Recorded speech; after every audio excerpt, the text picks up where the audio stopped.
পশ্চিম দৰঙৰ অগ্ৰণী শিক্ষানুষ্ঠান বিবেকানন্দ একাডেমীত হাইস্কুল শিক্ষান্ত পৰীক্ষাত সুখ্যাতিৰে উত্তীৰ্ণ ছাত্ৰ-ছাত্ৰীক সম্বৰ্ধনা জ্ঞাপন 2024 বৰ্ষত বিবেকানন্দ একাডেমীৰ পৰা হাইস্কুল শিক্ষান্ত পৰীক্ষাত উত্তীৰ্ণ মুঠ 15 গৰাকী সফল ছাত্ৰ-ছাত্ৰীক আনুষ্ঠানিকভাৱে সম্বৰ্ধনা জ্ঞাপন কৰা হয়।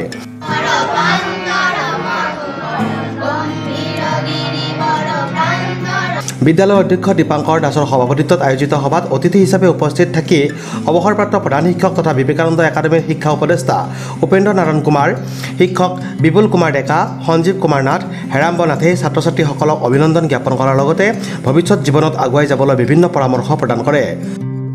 সভাত 15 গৰাকী ছাত্ৰ-ছাত্ৰীক ফুলাম গামোচা আৰু অভিনন্দন পত্ৰৰে সম্বৰ্ধনা জ্ঞাপন কৰে অতিথিসকলে।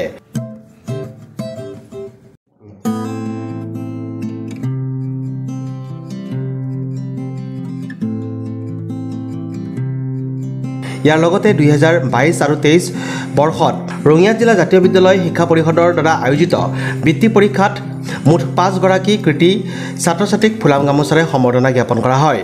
বিদ্যালয় সচিব দেৱকান্ত বৰুৱাই ছাত্ৰ-ছাত্ৰীক উদ্দেশ্যি ভাষণ প্ৰদান কৰাৰ লগতে অহাবেলিৰ পৰা বিদ্যালয়ৰ ফলাফল আৰু অধিক উন্নত কৰিবলৈ ছাত্ৰ-ছাত্ৰীসকলৰ মাজত গঠনমূলক প্ৰতিযোগিতাৰ মনোভাৱ গঢ়ি তুলিবলৈ আহ্বান জনায়। সভাত শিক্ষক শিক্ষয়িত্ৰী আৰু ছাত্ৰ-ছাত্ৰীসকলে সুন্দৰ গীত নৃত্যৰে পৰিৱেশ জীপাল কৰি তোলে।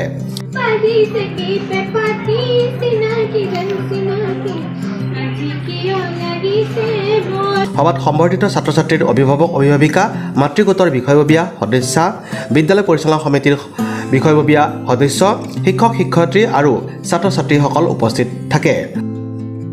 আজি আমি বিবেকানন্দ একাডেমী ছাত্ৰ-ছাত্ৰী এইবেলি হাইস্কুল শিক্ষান্ত পৰীক্ষাত অৱতীৰ্ণ হৈছিল।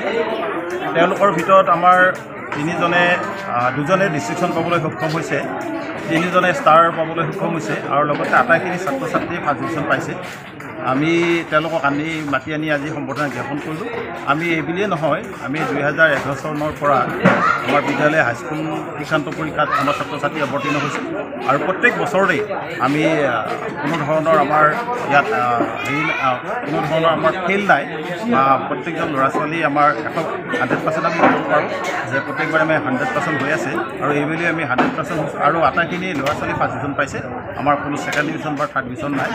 আমি তেওঁলোকৰ উজ্জ্বল ভৱিষ্যত কামনা কৰিছোঁ। ভৱিষ্যতে তেওঁলোকে আমাৰ যাতে শিক্ষাৰ ক্ষেত্ৰখনত আগুৱাই গৈ আমাৰ এই অঞ্চলৰ গৌৰৱ কৰি আনিব পাৰে।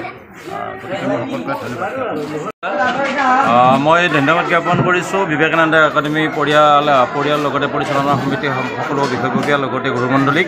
তেওঁলোকে যি প্ৰচেষ্টা ৰাখি এই 2024 বৰ্ষৰ হাইস্কুল শিক্ষান্ত পৰীক্ষাত অৱতীৰ্ণ হোৱাসকলক ছাত্ৰ-ছাত্ৰীসকলক জ্ঞান আনি সম্বৰ্ধনাৰ যি ব্যৱস্থা কৰি তেওঁলোকক উৎসাহ উদ্দীপনা দিলে ভৱিষ্যত জীৱনত তেওঁলোকৰ উন্নতি হোৱাৰ কাৰণে যি আশীৰ্বাদ আগবঢ়ায় তাকে মই ধন্যবাদ জ্ঞাপন কৰিছোঁ।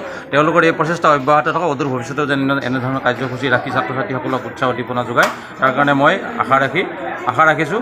আৰু এগৰাকী এই বিদ্যালয়ৰ অভিভাৱক আছিলোঁ আৰু ভৱিষ্যতেও মানে ইয়াত মানে যোগাযোগত থাকিম বুলি আমি ভাবিছোঁ। যিহেতু আমাৰ নিজৰ অনুষ্ঠান পশ্চিম দৰং এক অগ্ৰণী শিক্ষানুষ্ঠান, গতিকে এই বিদ্যালয়খনৰ অদূৰ ভৱিষ্যতে এনেকুৱা ধৰণৰ ৰিজাল্ট কৰি এনেকুৱা অনুষ্ঠান ৰাখি ৰাইজৰ মাজত এক মানে কি এটা বাতাবৰণ সৃষ্টি কৰিব পাৰে তাৰে মই কামনা কৰিছোঁ।